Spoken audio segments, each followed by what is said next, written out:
club mission is that we provide a supportive and positive learning experience in which all of the members are empowered to develop communication and leadership skills, hopefully resulting in greater self-confidence and personal growth. Welcome, everyone. Welcome all who are watching this recording. And I would like to introduce our presiding officer today, which is Jerry Zimmerman. Jerry? Good day, everyone. Hope everyone is washing their hands as they're clapping or before they've clapped. And that is our theme for the day, if you haven't taken that into notice.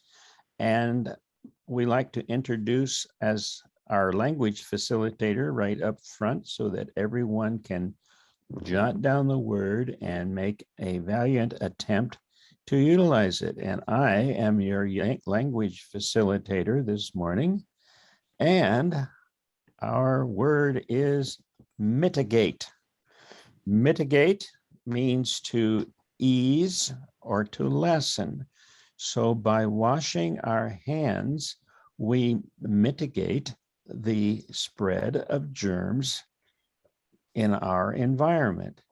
Or another way of using the word mitigate might be to say, if you are very careful and keep yourself within time, you mitigate the problem, you ease the problem of stepping on other individuals' time during the meeting. So I'll be looking for the word mitigate. I will be doing my best to keep track of the ums, ahs, and I always like to make note of what I consider very interesting words and phrases. So be eloquent in your comments. And now it's time to move on to what we would consider our business session. And with that, we would like to call on any officer that has comments they would like to make. And I'm pretty sure that as Educational Vice President, Abhishek has some comments that he'd like to make. So Abhishek, as Educational VP, anything more? Thank you, Jerry, for the virtual stage. So the agenda for 30th of October is up. I have decided it to be Halloween. Let's make it a little fun. Let's come up dressed up if you want, because I know my kid is planning to dress me up. He's all like Halloween, Halloween, Halloween all day long. Speech slots have been assigned to people who in last 6 months haven't given a single speech in the club. They might have given outside the club, but I haven't seen them speak within the club. Thirdly, I have kept the education slot open. So any of the member who would like to develop an educational program and practice with us are more than welcome to. Just shoot me a mail, ping me on WhatsApp. I'll assign it to you and we can take it from there. Apart from that, we had discussed that we would be keeping the 28th November meeting as a debate meeting.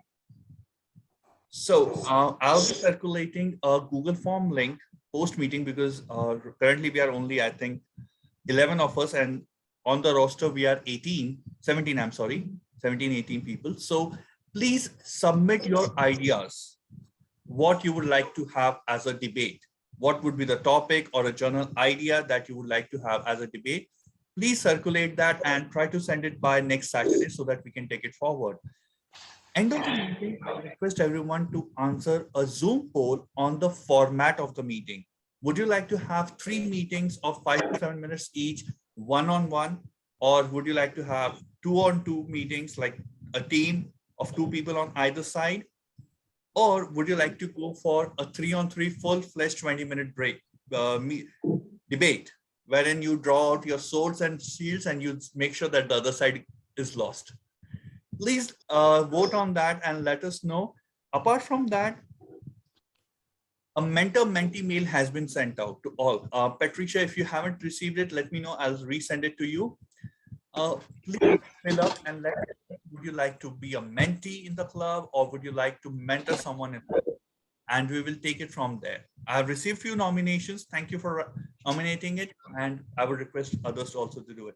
That's all from the VP Education's desk. Over to you, Jerry. Thank you very much, Abhishek. And I would also like to call on, do any of the other officers have comments they would like with respect to their roles? Hearing none, I'm just going to add an accolade to Jennifer for stepping right in there and getting us started on time. I think Harry Remember- Josh had his hand up then, Jerry. Yes, Yeah, thank you, Jerry. I think I was late in raising my hand, so thanks, Steps, for Alright. noting down. So yeah, in terms of treasurer report, I think we are doing great. We are having to move to a new Zoom to apply the Toastmaster discount of about 17%. So that will take place in the coming week. So I'm hoping it will go smooth and there should not be any changes in terms of the meeting link and anything. But if anything of such sort happens, I will inform everyone through email.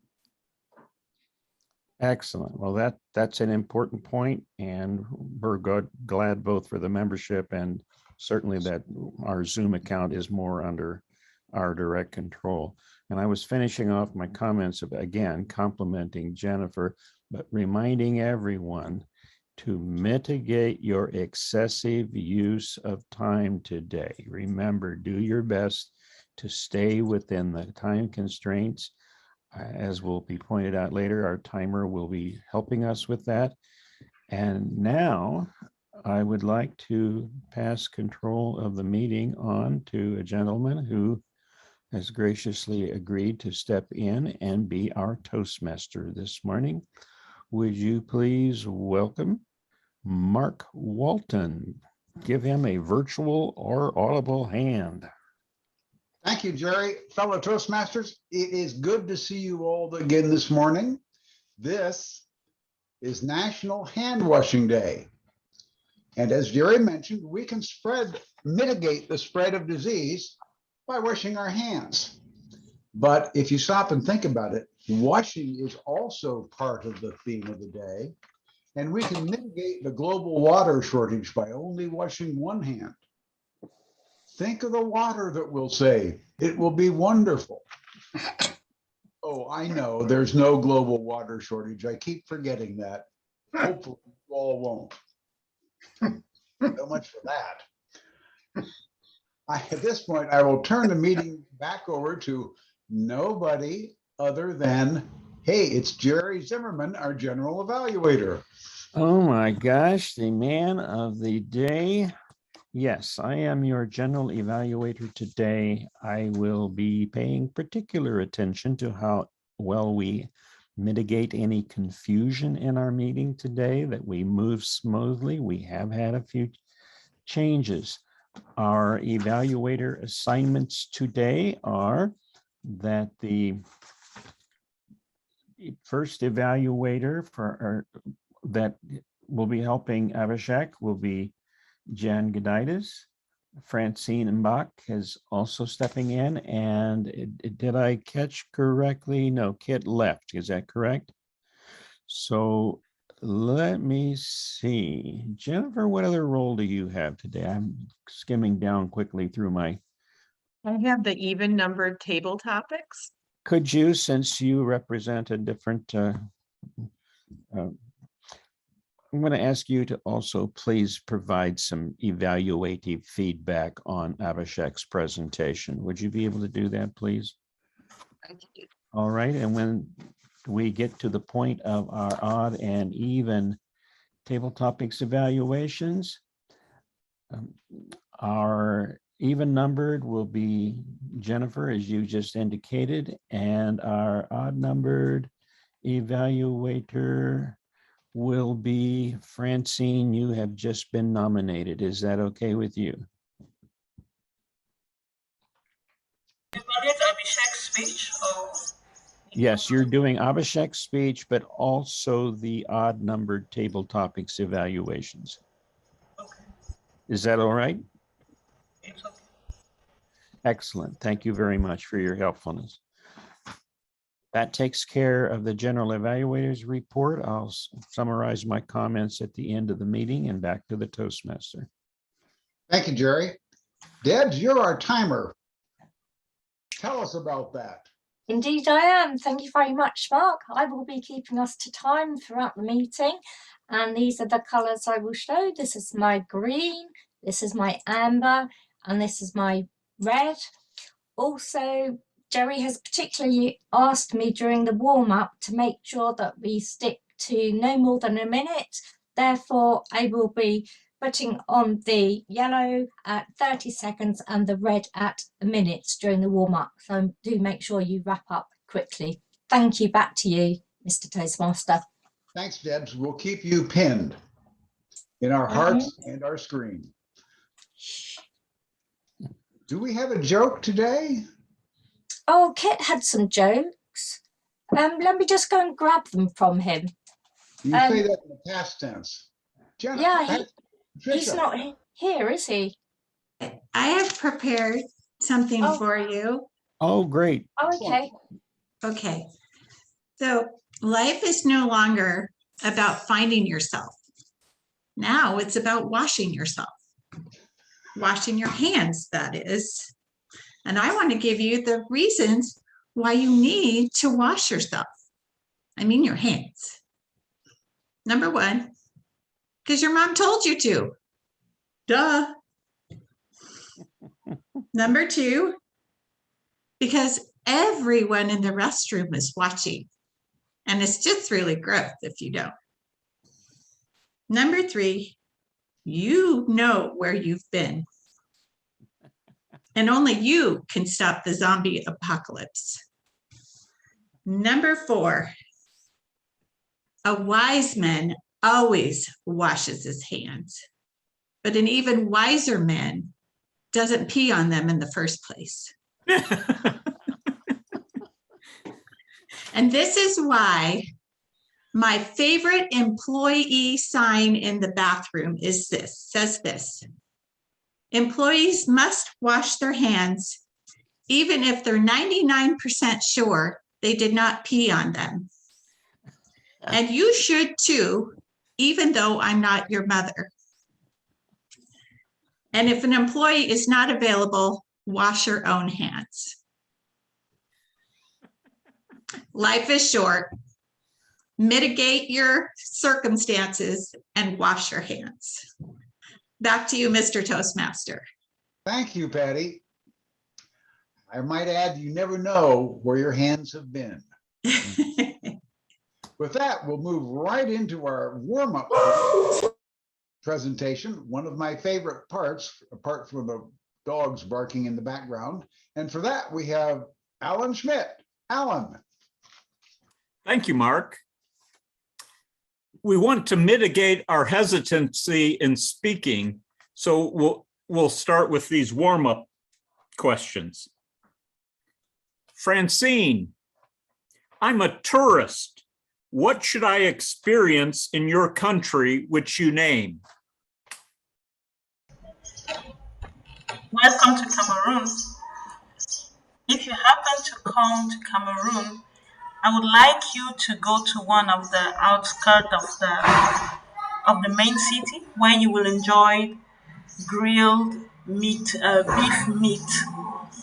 It's meat. It's grilled on little stick. It's a barbecue style with traditional spices. It's very tasty. You have it with cold soda, and after that, you're in heaven. You should taste that. Thank you, Francine. Heritage, I'm a tourist. What should I come and experience in your country which you name? Thank you so much, Alan. My name is Haritosh and I'm from India. And the reason that you need to come and experience India is the diversity. Now, we say it's one country, but actually there are 26 different India within India. And every state has its own culture, its own food, its own tradition, its own attire as well. So if you want to watch diversity within a country, come and visit India. Thank you, Haritosh. Jan, I'm a tourist. What should I come in and experience in your country, and name the country? Good morning, everyone. I'm Jan Goditis, and I live in Bloomington, Indiana. And if you come to Indiana, if you came to Bloomington, there's a very nice small art museum, but there's a much larger one in Indianapolis. If you went to the Indianapolis Art Museum, like a couple weeks ago, I saw the exhibit from Van Gogh. It's called La Lume, and you could see all of Van Gogh's paintings room size with a bunch of lights flashing, and you have your photograph taken in the starry, starry night. I would recommend that for anyone coming to the United States, trying to find that La Lume exhibit at an art museum about Vincent van Gogh. Thank you, Jan. And I can add, my wife and I were just at Newfields last evening and saw Harvest Days. So if you're local, that's really worth a trip. Jerry, I'm a tourist. What should I come and experience in your country? Good morning, everyone. My country is the United States of America, and somewhat like India, it's vast and there are many different places one can visit. But if I would have to name one thing, I hope that any of you who've come to visit the United States can explore our great western part of the United States. A good 1/3 of the United States is represented by states that include mountains and deserts and so forth. One of my particular favorites is the Grand Canyon. And unless you have stood on the edge of the Grand Canyon and gazed down a mile to the Colorado River Basin, you haven't really experienced anything, in my opinion. So go for it. Thank you, Jerry. Jennifer, if I'm a tourist in your country, what should I experience, and name your country? I'm Jennifer, and I live in Indiana, which is located in the United States of America. And I would suggest any visitors to make plans to visit our national parks and local parks. They're a great way to, especially if you're on a vacation, to mitigate your worries away. And there's lots of ways to see them. You could drive your car through, you could ride your bike through, you can hike your way through, you could even probably fly through somehow. And that's something I wish I could always have done. If you get a chance, take a hot air balloon over some of the national parks. That's a beautiful way to see them too. Thank you, Jennifer. Debs, if I were a tourist in your country, what should I experience, and name your country? My country is the United Kingdom, and I think because we get so much rain over here, I think it would be great to come over and experience some of our great and beautiful, luscious parks, and that would mitigate any of the dry deserts that you might have around the US, because we are so green, we get so much rain. And in particular, I'd love you to see the grounds around Buckingham Palace, where our lovely Queen lives, and to actually see the guards who guard the tower. They have big hats, we call them busbies, and they're made of bear skin. So I reckon in the summer, they must get extremely hot. And it would be great also to witness the changing of the guard, which is quite a fascinating experience in London. Back to you, Mr. Toastmaster. Thank you, Debs. Patricia, unmute and tell us what country you're from. And if I were a tourist, what would I want to experience in your country? I come from the country of California.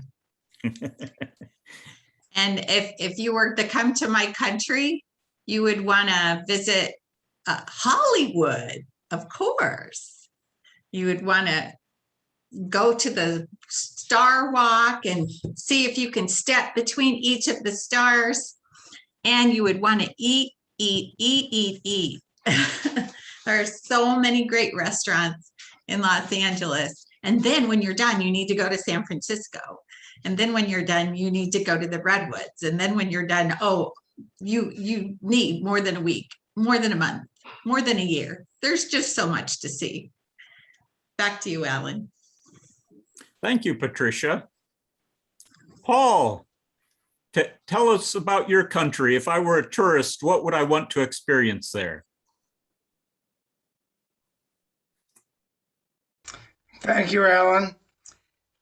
What would you want to experience in? 3 people have answered about Indiana. I would invite you to come to my house and enjoy the fusion of Italian and French food coming from our kitchen. Unbelievably, impeccably wonderful. Our house is a cooking house. Our house is a loving house. And I would invite any one of you to join us for a meal. Please do come to the United States. Thank you, Paul. I think we've mitigated all our speaking hesitancy, and I return to Mark. Wait a minute. I'm Mark Walton. I live in Indiana also, and I want you to come to my house, darn it. Come to my house in late fall or early winter, late November, December. You see, where we live, we have beautiful trees, red, green, and yellow foliage. The leaves are glorious. And by late December, they're all in the ground. You can help me with the incredible experience of raking them up. You can leave when you're done. With that, we'll move on to our prepared speaker.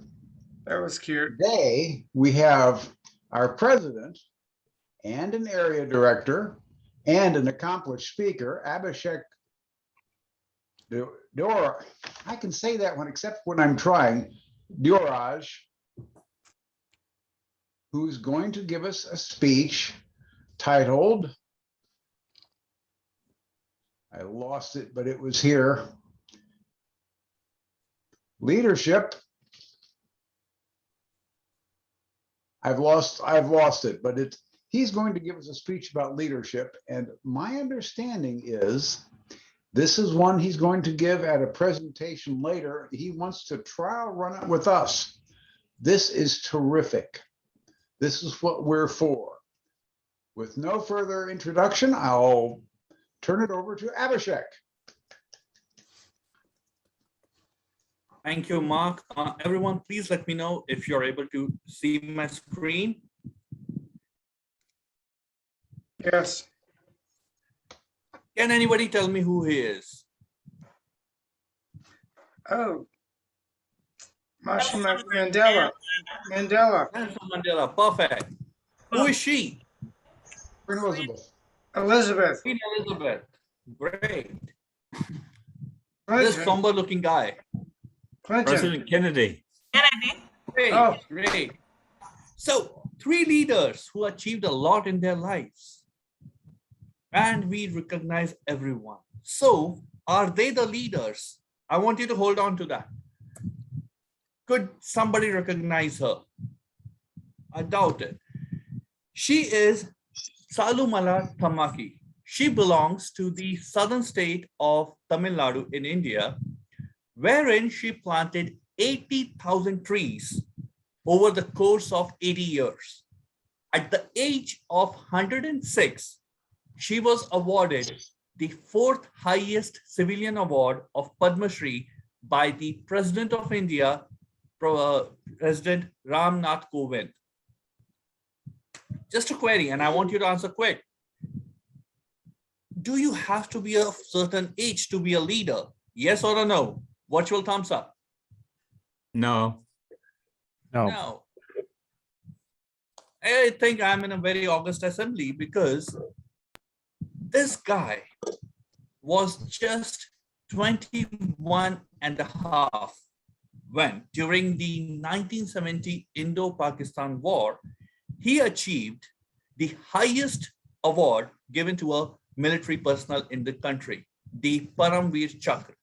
He was able to foil a full 6-tank attack launched during the Battle of Basanta when all his tank crew died, and as a captain of the tank, he ensured that the attack is foiled, and he was all but 21 and a half. Till June 1999, from December 1971, he was the youngest recipient of our nation's highest bravery award. The next recipient, any guesses what was their age? 18 and a half. That guy goes ahead, takes 17 bullets, couple of stab wounds, and clears 3 bunkers during the 1999 Kargil War. Now, here comes the question. What makes a leader? Is it the age? Is it the stature? Is it the education? Or is it the opportunity?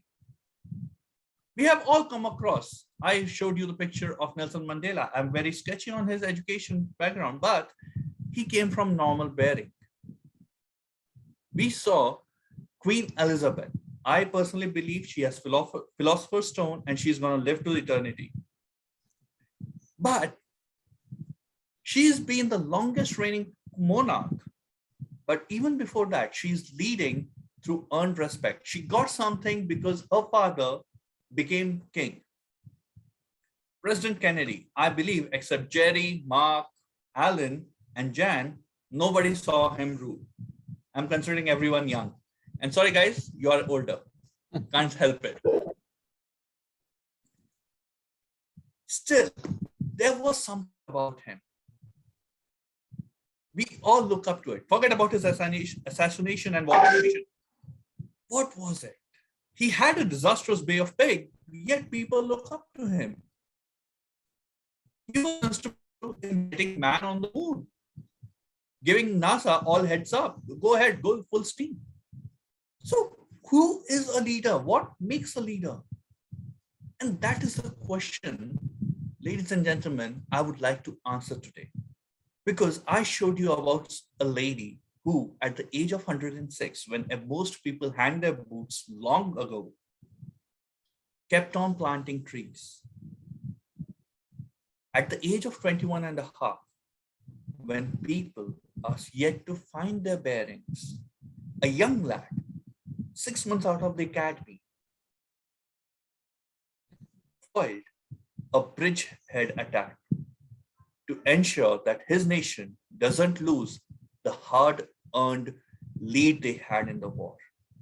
And pick up any military historian and they will tell you it is one of the best tank battles post-World War II. So what makes a leader? You will walk up to someone in your life. You all have been a leader. Some of you within Toastmasters, within your professional life. You ask someone, whom do you look up to? And the question comes, answer comes, I look up to Steve Jobs, Warren Buffett. In India, if you ask, they would answer you Ratan Tata, an industrialist coming for 3rd generation, Haritosh's company's chairman emeritus, Ratan Tata from TCS. They would tell you Mukesh Ambani, he's I think the 3rd richest guy in the world, richest guy in Asia. But here's my question. Does any of those leaders affect you in your daily life? You can tell me if you're in connection with any of those. If you have a hotline number to Steve Jobs or Queen Elizabeth, let me know. It's more often than not the leaders who make the changes for us are around us. Sometimes it is us. So who are these leaders who are around us and who are affecting us? Team, let's take it in our lives. Our parents for kids, peer group, because we get influenced by peer group. Our educators within institution, outside institution. In the working environment, our trainers, our team leaders, and immediate supervisors. How many of you, show me a hand, have heard people don't leave organizations, they leave managers? Most of you. So shouldn't we be making leaders out of them? Yeah, Paul is agreeing with me that yes.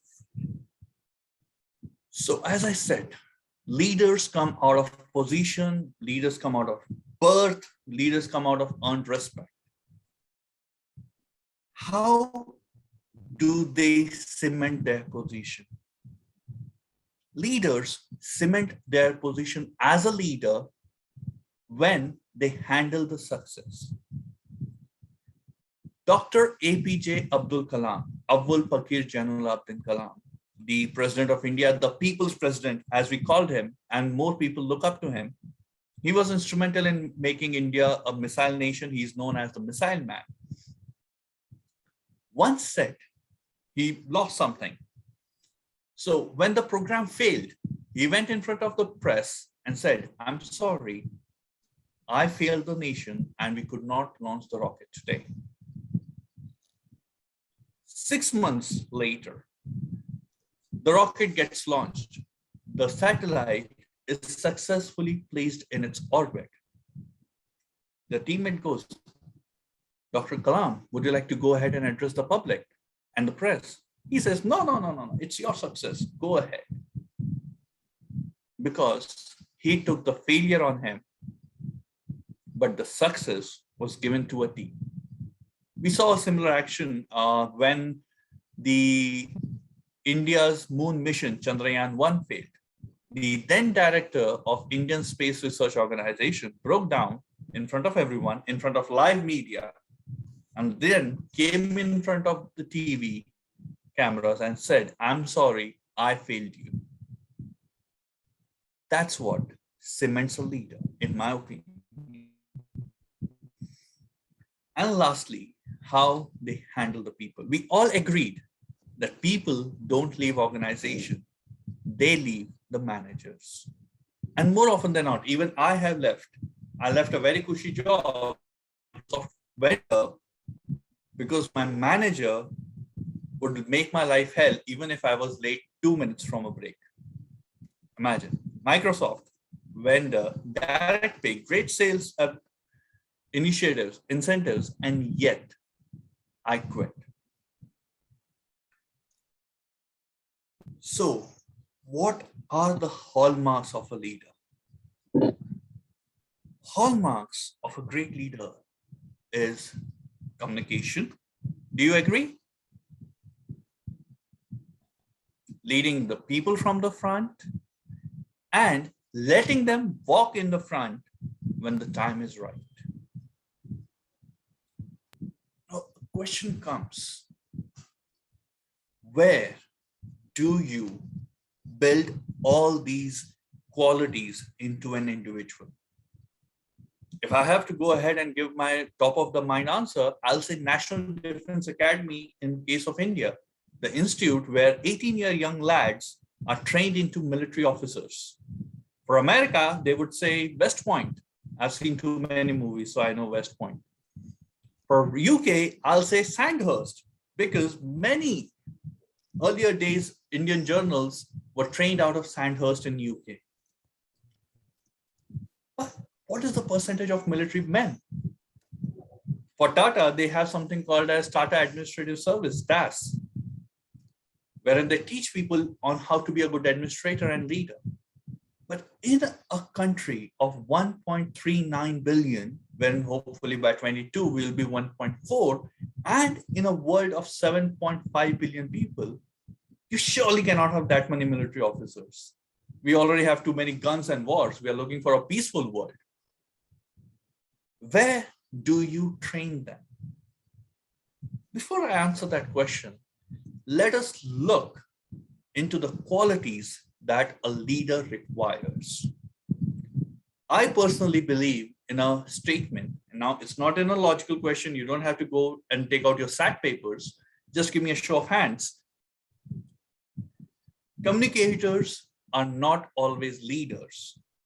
Leaders are always communicators. How many of you agree? Absolutely, thank you. Reason being is, I hate Hitler, all of us do, yet he was able to rile up a nation battered by a world war. Churchill, not a great leader. You come to India and they will have a lot of things to say about him, yet he was able to communicate what he would be doing with them. So where do you build communication skills? You build them at Toastmasters International. Why? Because at Toastmasters International, we follow an educational curriculum that caters to 11 kinds of masteries, ranging from leadership, called as dynamic leadership, wherein you have your speeches and your projects designed to help you build leadership skills, to making you a presentation master by presentation mastery. If you give a cursory look, you will feel that each and every project is same, except with a little difference of a hair. Yet, there's a lot into it. Let me help you understand how it changes you and why it is a great platform to build leaders of today, tomorrow, and the future. When you join a Toastmasters club, you become a member and you choose a path which is not given to you by answering yes or no, but by helping you understand what are your needs, what are your strengths, and what are your weaknesses. It's around 20-25 questions. And then you are given an option to choose from the top 3 choices. That's the first test that you have as a leader. What is going to be your very first part? The one part that you take up, which is free, is given to you to make the choice. Congratulations, you have chosen the path. I took dynamic leadership. I have no idea why, but it sounded good to me. I took that up and they asked me to give an icebreaker. I have heard of an iceberg, but icebreaker I had only taken in front of girls. This icebreaker helped me put myself out for the people. It allowed me to connect with people, tell them something about myself. And for an introvert, posing as an extrovert, it was a big deal for me. I was able to share personal details and be comfortable with the facts of my life. The second project was about giving a speech, taking a feedback, accepting it, and implementing it.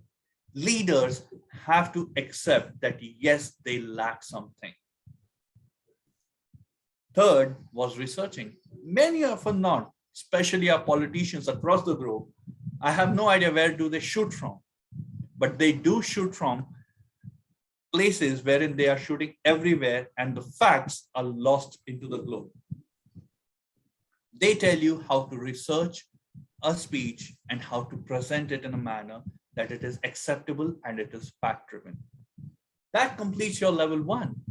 Congratulations, you know about you and you are able to accept yourself. Once you move on to your second level, it helps you understand your leadership style, what kind of a leader you are. Are you an authoritarian leader? Are you a leader who allows everyone to walk over you? Or you are a leader who leads everyone by consent? And then they help you understand your communication style. By taking it, I realized that I do something called as self-deprecating humor. I laugh at myself by making others laugh at me. And the best part is I'm not the boss. So you don't have to laugh at my pool jokes. You just tend to laugh at it. And lastly, most importantly, the level 2 project of mentoring. Someone who would be there with you to tell you, buddy, you're slightly deviating from the path. And let's come back on the path. and you pass on the same learnings over to people forward. Now that's just the warm-up. The real leadership journey begins from level 3 and onwards. Level 3 talks about understanding your vocal variety, because as a leader, how you present your message makes all the difference. You might be saying great job, but if you say great job, makes all the difference, because people feel that you're shouting. They help you understand how to connect as a storytelling. Why? Because your team had a very bad day as a sales rep. You can connect with by telling a story that doesn't doze off the people.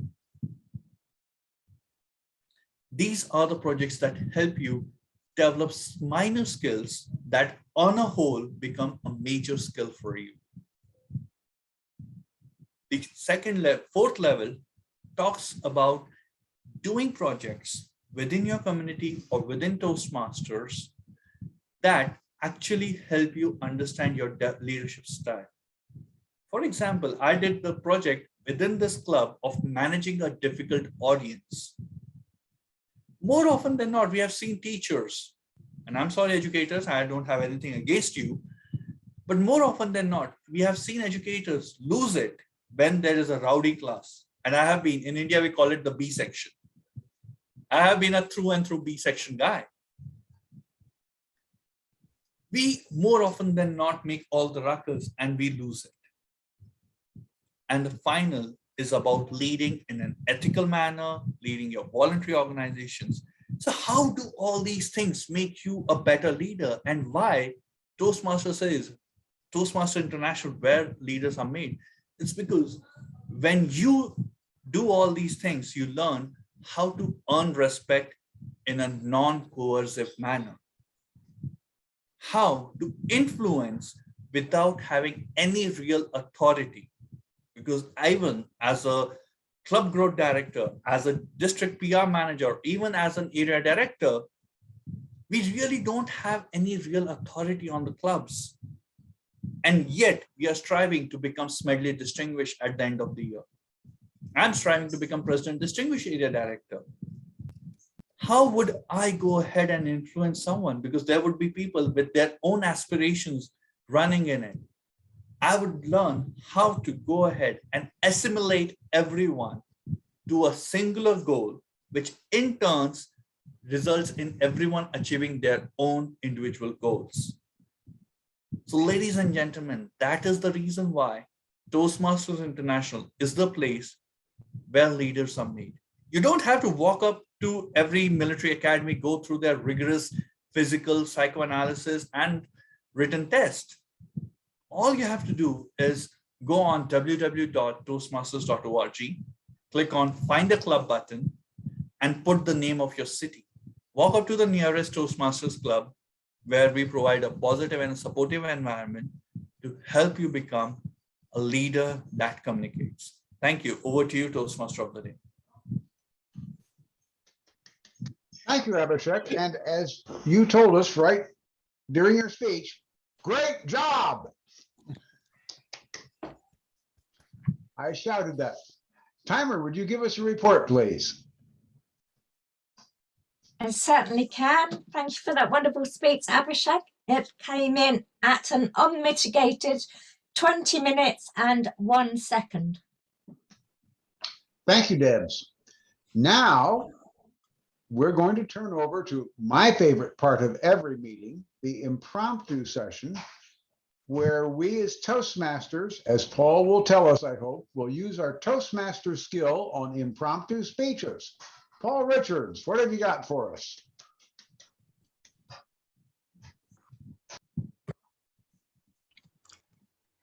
Good day, everyone. It is a wonderful day, rainy and cloudy here. Washing of hands. Researching washing of hands was very enlightening. There is the hygienic quality, there is the cultural quality, and there is the faithful aspects of washing of one's hands. To give you an example, I'll start with Catholicism. The priest washes his hands before celebrating in Catholicism the Eucharist. Very plain and simple. I'm going to ask the same question to 3 or 4 of you to approach that question from the points of view of hygiene, faith, hygiene, faith, and belief, and ritual. I will start with saying that, as Mark reminded me, use your best acumen for Toastmasters in your 1 to 2 minute impromptu speeches. Here is the question. From your point of view, whether it be hygiene or faith or anything else, tell us about your hand washing. Please welcome Patricia.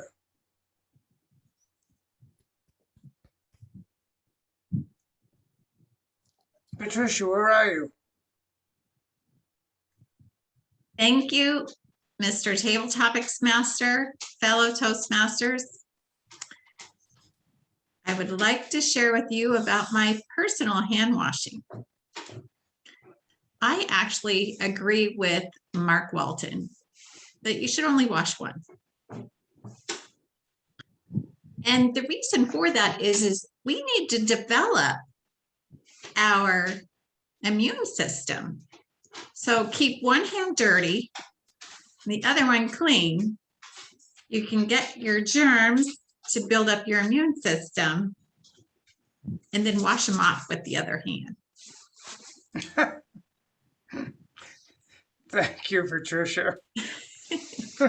That's wonderful. I love to get my hands dirty in the garden, and obviously sometimes I don't even want to wash them because it feels so good to have the earth on your hands. The next question, and I will remind you, three approaches: hygiene, culture, and faith. Answer the question, what about hand washing, in your opinion, is very, very important? And I would ask Francine.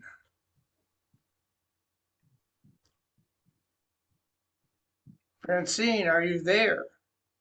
Yes, I'm here. Can you please repeat the question? Sorry.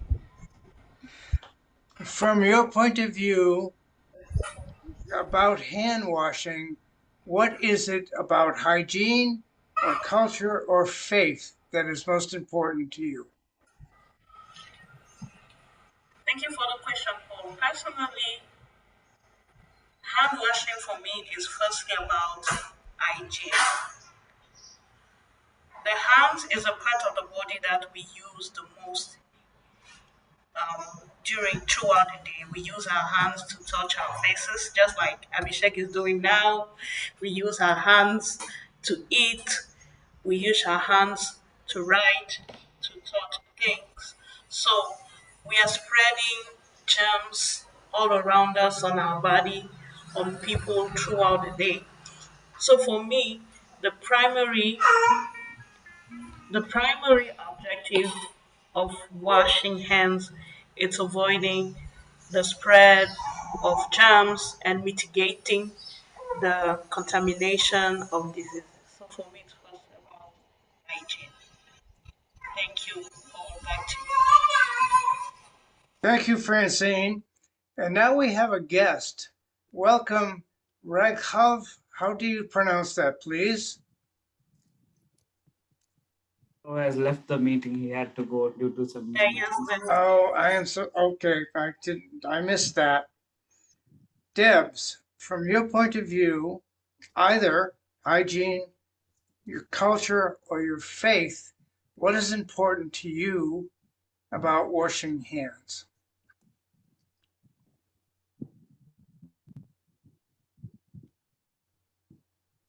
Debs. It's more helpful if one's not on mute, Mr. Topics Master. Thank you for that question. Oh dear, it's all happening here. What's important to me is actually my faith is really important to me. I'm a Christian, and in terms of hand washing and keeping clean, I relate to that really in terms of, I naturally wash my hands a lot anyway, even prior to COVID, but I think the cleansing and the keeping clean for me metaphorically comes from the heart. In other words, I like to be clean in the way I think. I like to have clean, honest and genuine thoughts. I'm a very spiritual person, and I often get moved by my emotions. If I see somebody in pain or somebody distressed, it will really upset me from the heart, and it makes me think about how I can show them compassion and help them to come to terms with whatever their challenge is. And in particular, I think my faith helps in that way, because it's not that I don't think about my own well-being, but in my heart, I do tend to put other people's needs before my own. And one has to be careful about this, because sometimes it can be to our own detriment. In other words, we can put other people so much ahead of us that we neglect our own needs. In summary then, I do wash my hands a lot. My preference is to be spiritually clean in terms of my faith.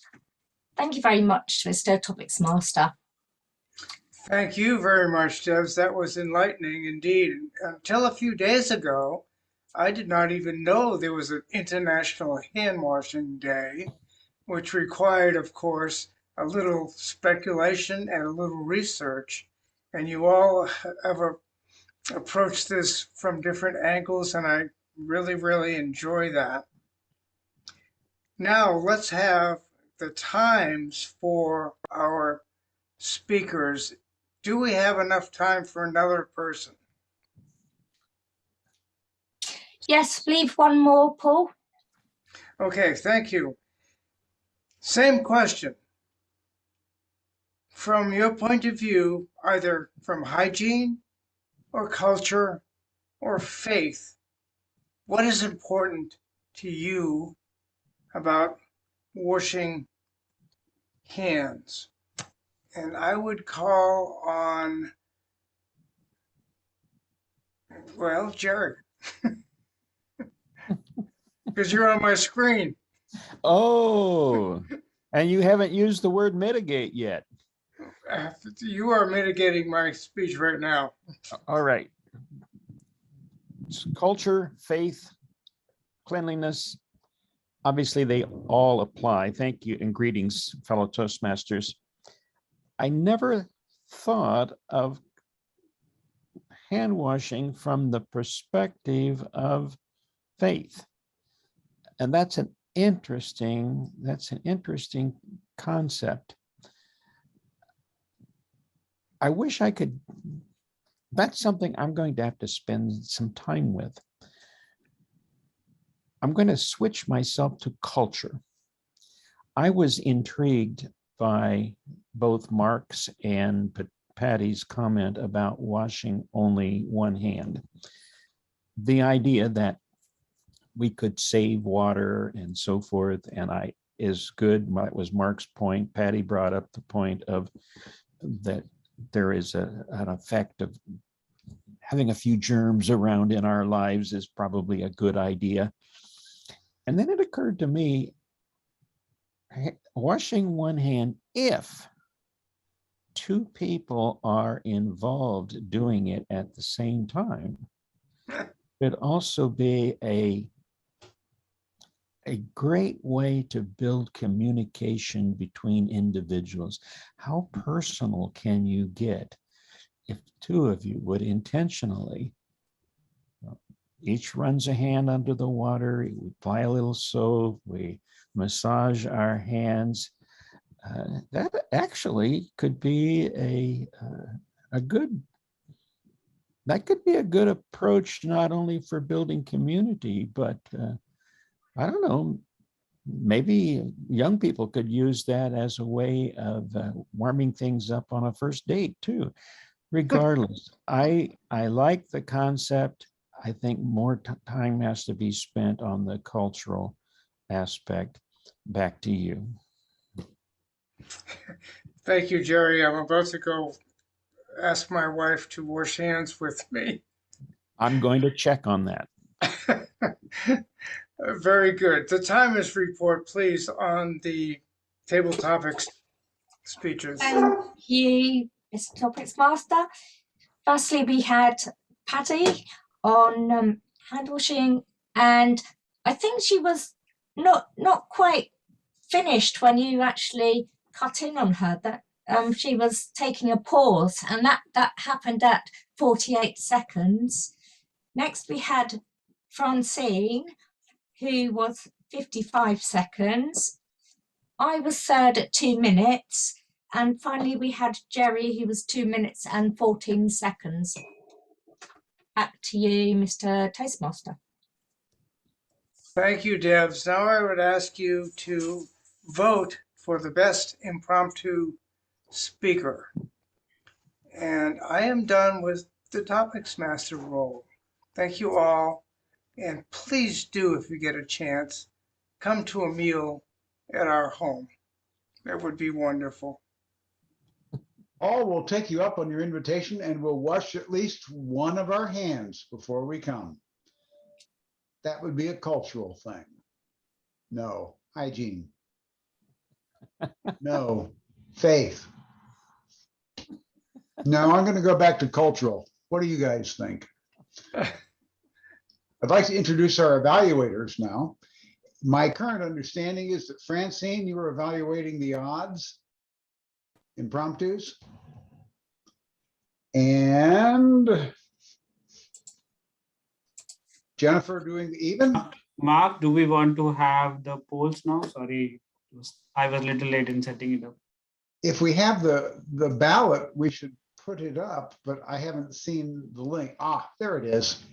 Yeah. Now we should vote. Voting going once. Voting going twice. Voting closed. Everybody had plenty of time to vote. I know you would have voted for me if I had been on there, but you'll have to settle. No. Oh, no. Francine, would you do the odd evaluations for us, please? Yes. Thank you, Mark. I'll proceed with the evaluation with the odd number. The first table topic evaluator, number 1, was Patricia. Well done, Patricia. That was a short but very interesting answer.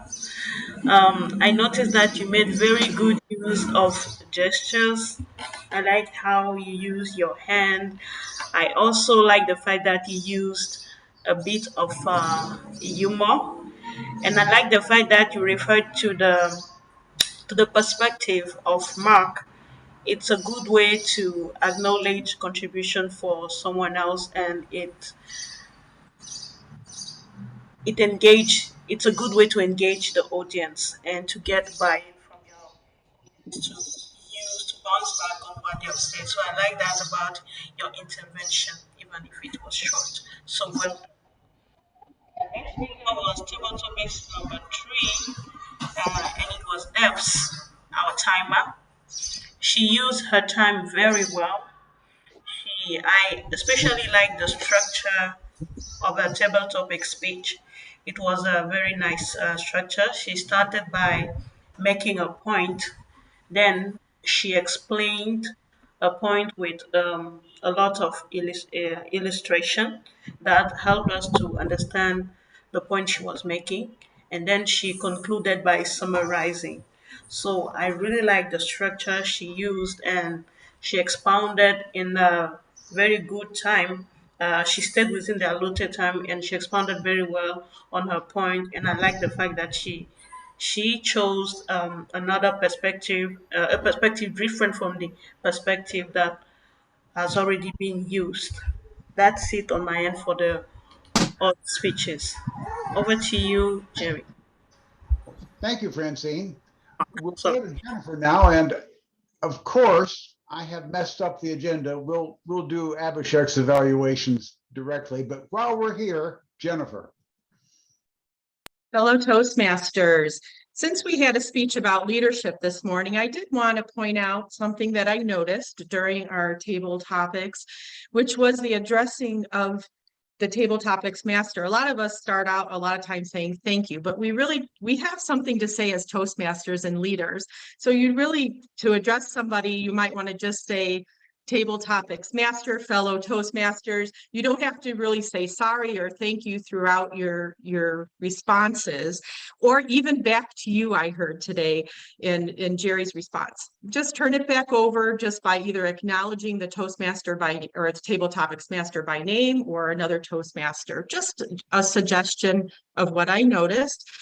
Francine, you had a little distraction today, but I want to tell you that within that distraction, you were still able to grab my attention with your voice and then focusing on the screen while that was going on around you.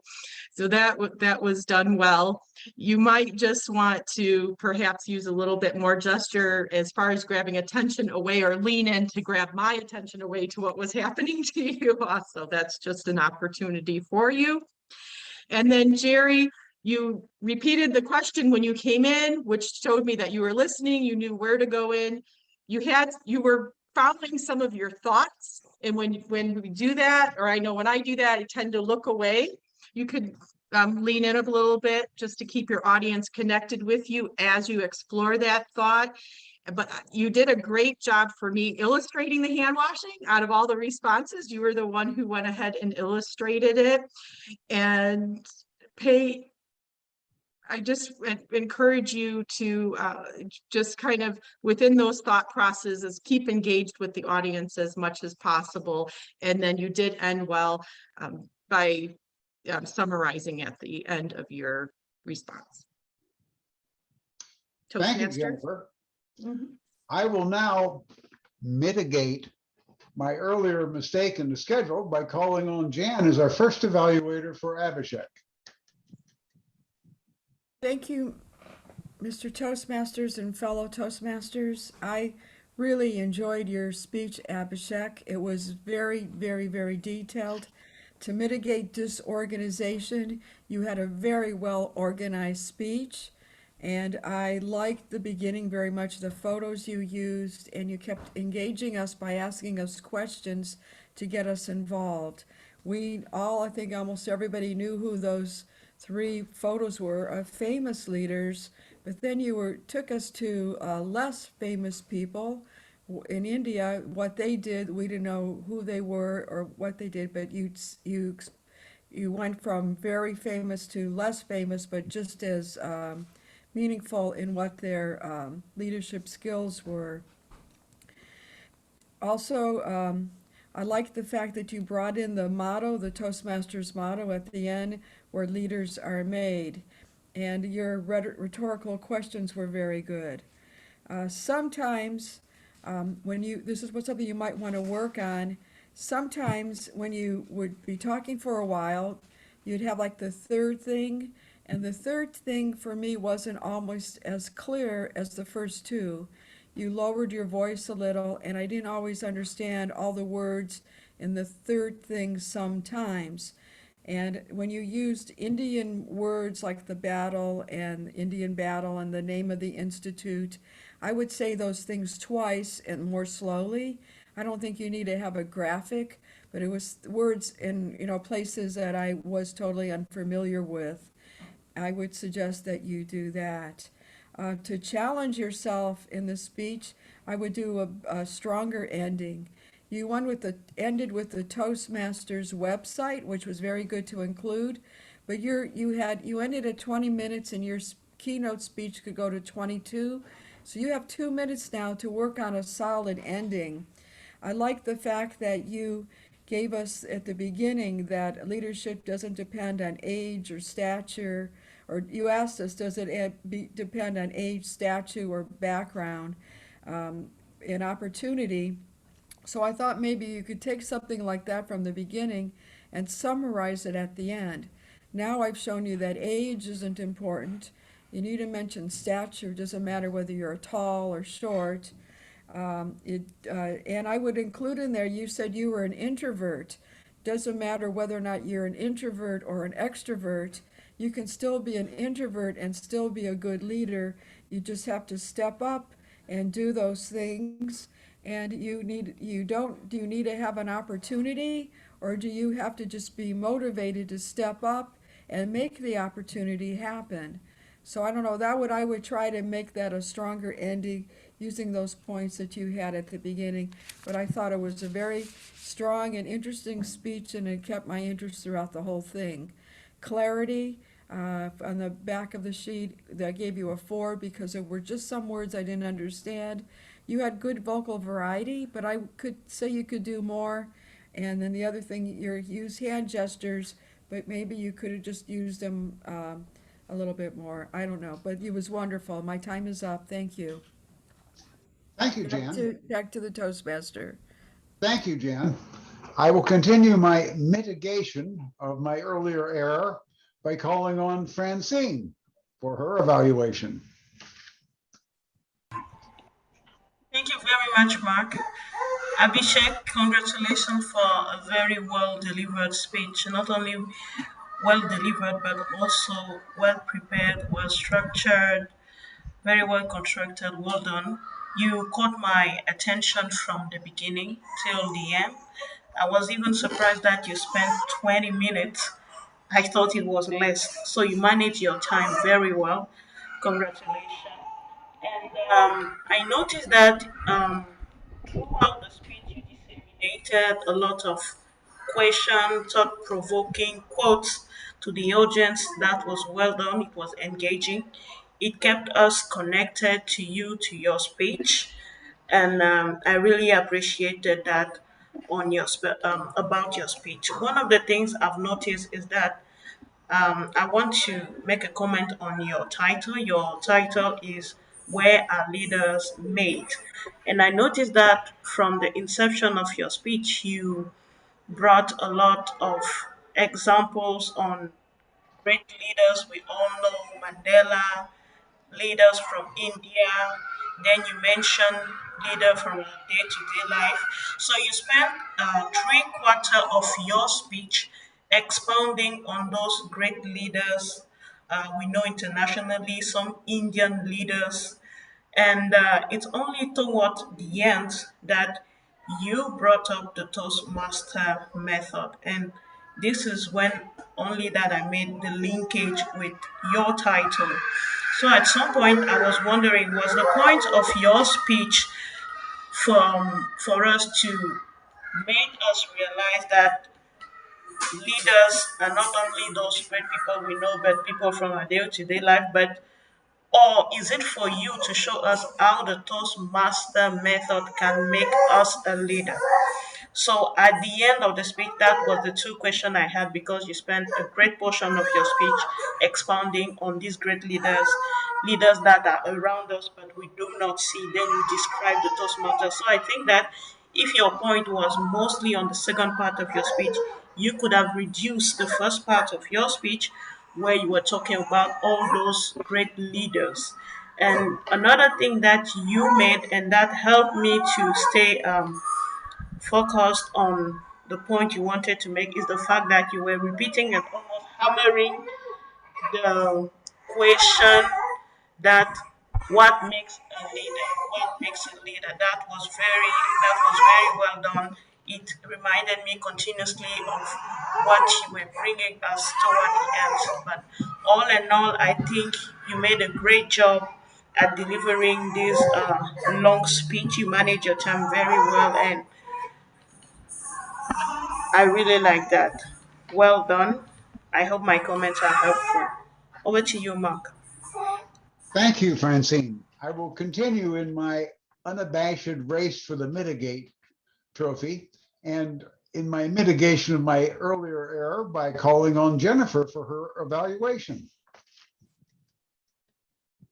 It always helps mitigate my anxiety to have a Toastmaster who leads me and tells me when I'm ready to come forward. Abhishek. A lengthy speech, which really calls for you to keep our attention throughout. I want to let you know that your different inflections in your speech definitely helped to keep me engaged. The storytelling helped keep me engaged. Your eye contact. I think too that your little side conversations or notes to the audience members also help keep people engaged, because when you hear your name, you're all engaged again. There were some questions you asked, and you asked after the question at time to raise your hands.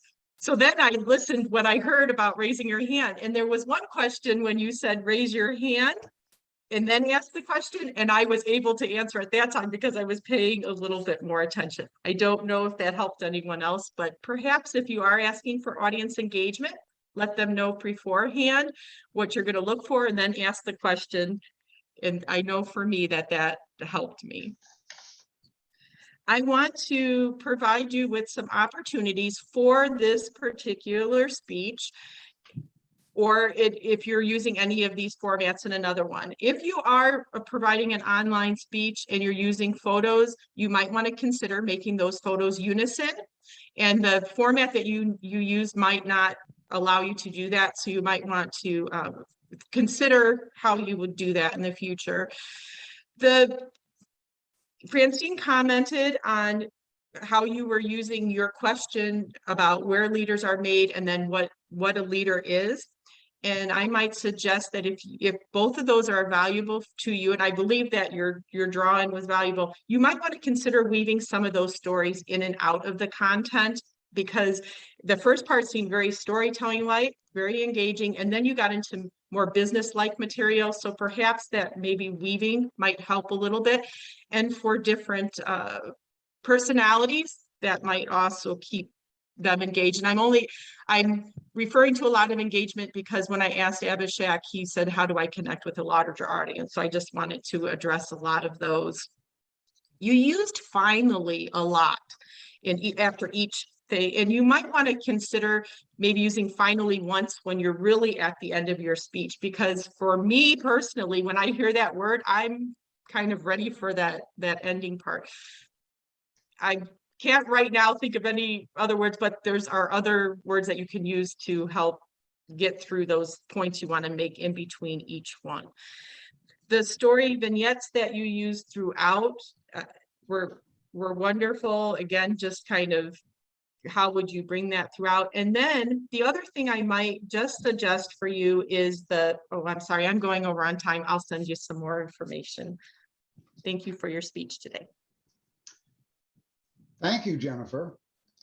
We wash our hands of spending too much time on anything here because there is no mitigation for it at the end of the day. Oh, speaking of mitigation, see, I just got it in twice. I'll turn this section over to our language facilitator, Jerry. Thank you very much, Mark. Actually, throughout the meeting, you got the word mitigate in various forms at least 6 times. Very impressive. I'll follow up on that theme by saying Abhishek used it a couple of times, Patricia, Alan, Deb's a couple of times, Jennifer twice, Paul at least once, Jan, I don't think, yes, Francine, I believe did. I did not catch Haritosh, but he didn't have a lot of speaking opportunities today. There were several things I was very impressed with today, and I want to begin with in particular, the evaluations of the speakers. In my mind, there's always a risk when 3 people are evaluating the same speech that there ends up being repetition. And I didn't notice much. Each of you, I felt, did a great job of picking up on different points. Each of you pointed out what I personally consider to be strengths. And each of you came up with some suggestions, some of which had not occurred to me. So I think all three of the evaluators, and I don't know, we having a vote on evaluation? Maybe put it up while I am speaking and we can vote on the evaluators as well. Timer, I was very impressed with Deb's. She was right on top of everything. She timed the warm-ups just perfectly, and she kept her own time immaculately as she was doing her own presentation. Ace job, and something that we can all look for. Joke. Patty demonstrated something that I think is we can all do. All of us are going to be called upon, whether scheduled or impromptu, to fulfill some of these roles. Prepare some backup material. Patty had backup material. So everybody can prepare a word, a backup joke, anything that is going to help facilitate a meeting. And so I want to particularly compliment her on the preparation. Toastmaster, it was not at all apparent that Mark stepped in right at the beginning of the meeting. Truly, Mark, it was not. And you moved through smoothly. You had great transitions. Only a couple little, I'm going to faux pas, but there really weren't. I mean, those kinds of things happen in anything where you just get something out of order. You handled it very smoothly and appropriately without drawing a lot of attention to it. Topics.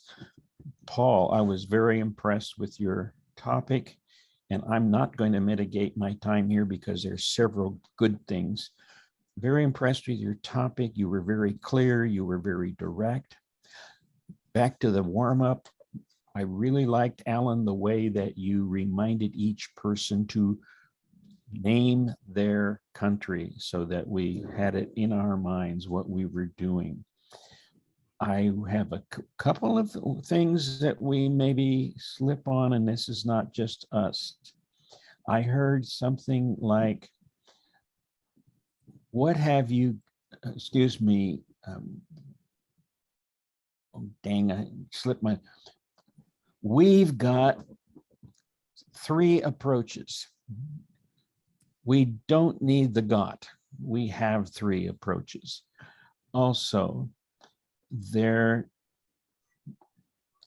oh darn, it was a verb tense thing, and something we can, real quick thing, words I liked. Abhishek had several, I won't bother mentioning them. Unabashed from Alan, unmitigated by Debs, acumen by Paul, expounded by Francine. Again, compliments to everyone. Nice meeting. Back to you, Mr. Toastmaster, for any closing comments. Thank you, Jerry. We've had another good meeting. It's time for our awards and recognitions. Haritosh, have you got the moment of truth for us all? Absolutely. I'm so glad I've not got any mitigation. That was the only speaking opportunity I got, so I had to use that somewhere. But You yeah, got it's credit. time for best evaluator. Yeah. So guess is Jennifer. Congratulations on winning the best evaluator. Moving on to the best table topic speaker, and Jerry. People liked your table topics today. There's no point in going to the best speaker because we had only one speaker. So Abhishek, you are by default the best speaker. And he would have won anyway. Very good. Thank you, Haritosh. With that, as presiding officer, Jerry, you've had the floor a lot. Have any officers, or Jerry in particular, anything to close us out? I don't think so. I did want to add quickly that 3 of us had trouble, a few extra Jennifer, Jan, and Francine. Happens. just be aware. Next meeting, remember to look for the comments that Abhishek has sent out on scheduling. Remember, he would like some feedback on a November debate meeting. Any communications any of us can do among the group simply build strength. And remember that any of us can use the membership @ address, and it will be sent to everyone on our membership list. Anything else for the good of the club? With that, Jerry, Abhishek. yes, Jerry, this is Paul. What are we doing about recruiting new members and diversifying ourselves even more? good question. Mahir has been doing a good job on promoting us on social media. I wish he could have been here today to give us a report on some of his efforts. We noticed today, of course, that Haritosh has been directly inviting people. I would like to encourage all of us to do that, but I would particularly like to encourage our international members to work on that. As I jokingly commented in chat earlier, it's almost beginning to seem like Indiana is a country on its own. We have some wonderful people in Indiana. Thank you, Jerry. But this Abhishek is, also had his hand up. yes, I'll get to that. So just international recruiting in particular is important. Abhishek, you said you wanted to make some final comments. We're actually doing very good on time. I didn't realize that. I would just request Haritosh to launch the poll on the style of the debate. And I would also request that I would drop off. I think my kid is crying a lot. I just got a message that he has toothache. Yeah, I'm sorry, guys. Thank you. I have shared the Google form also. Please give your feedback. I'm really very sorry. I would like to leave. And please communicate whatever the poll results are. My apologies. I would like to rush. Good point. No worries. Thanks, Mike. Abhishek. Anything else? I don't know how to debate. I'm a lover, not a debater. 2 people are yet to respond to the poll. So yeah, we have. Yep. All right. Thank you. I think that's a good point, Patty. Mark, a couple of meetings ago, gave us a very simple approach to debate. That was basically a 2-on-2, I believe. But regardless, yes, I'm sure that Ashok will give some thought to giving us suggestions and so forth. Not a lot of voters, so certainly not enough to be statistically significant, but it seems like 2 versus 2 is a slight edge. I'm sure Abhishek would appreciate any kind of follow-up feedback that we can have. So anything else? I'm pleased today. I really am. Yeah, Abhishek is out. I wanted to give a feedback to him in terms of his speech, but I think I'll probably give him on a personal note. I think there Yes, was one factual error in one of the story that he told about the leadership of Dr. Kalam. So it was not Dr. Kalam, it was his boss who actually, when it was a satellite launch that was happening, and when the launch failed, he went ahead and talked to media. His name was Professor Satish Dhawan. And he talked to media and said, I have failed and we'll be back within 2 years. And then after 2 years, when the launch went successful, then he asked Dr. Kalam to go ahead and tackle the media. So maybe Abhishek will watch this recording and correct that, because somebody who's a geek or somebody who knows that might be turned off with that story if you're having that factual wrong. And if you're talking about leadership and if you're having that factual wrong thing. So, but it was a great speech. And Thank you, Haritosh. That's a good point, and something I wanted to remind all of us that this was a special project that Ashok had requested because he's going to be giving this to an Indian audience, if I'm not mistaken. So in many respects, some of the things that we've commented on are attenuated somewhat by the fact that he was speaking to an Indian audience, even though we were his test audience. Second point is, This is a role of any Toastmasters club, but of ours in particular. We are a practice ground. We're a place where any of us who have a special project or special speech, this is a friendly, informed, instructive, and honest place where we can practice. So anytime someone has a project coming up, feel free to contact Abhishek and say, you know, I'm going to be doing this. I'd like to give it a practice run through our meetings. This is something we can do for each other and for ourselves. Keep that up.